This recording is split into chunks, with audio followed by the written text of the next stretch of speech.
Ընդդիմությունը պարտությունից հուսահատվելու իրավունք չունի եւ կարծում եմ կարիք չունի, քանի որ դեռ ողջ երկրում իշխանությունը չի փոխվել։ Իրականում որևէ համայնքում առանձին հաղթելով Նիկոլ Փաշինյանին ընդամենը բարոյական հաղթանակի դաշտում է։ Բոլոր այն համայնքները, որտեղ հաղթել են ՔՊ-ին, չնայած կարևոր, բայց միայն բարոյական հաղթանակ են գրանցել, քանի որ իշխանությունը շարունակելու է մնալ ղեկին, իսկ հաղթած ընդդիմադիր համայնքապետը մեղադրյալի աթոռին, բանտում,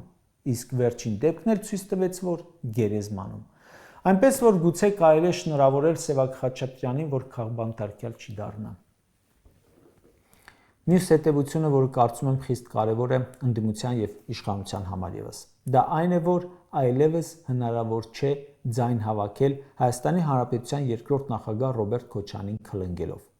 Այո, կային ժամանակներ, որ ՔՊ-ն ձայն հավաքում էր երկրորդ նախագահ Քոչարյանին վատաբանելու, ստեր տարածելու հաշվին։ Հիմա դա չկա։ ՔՊ քույր կուսակցության տեխնացուն առավոտից Իրիկուն Քոչարյանի մասին էր խոսում։ Ուր գնում էր քարոզարշավի, սեփական տան բակ, թե բազմաբնակարան շենքի բակ, նորակառույցի բակ, թե վթարային շենքի, մանկական խաղահրապարակ էր գնում, թե ավտոտնակների մոտ, խոսում էր Ռոբերտ Քոչարյանից։ Արդյունքում ավագանի չանցավ։ Հակառակը Սևակ Խաչատրյանին կապեցին Ռոբերտ Քոչարյանի հետ, Լևոն Քոչարյանի հետ, իբր նրան վարկաբեկելու համար, բայց հավաքեց մոտ 32% ձայն։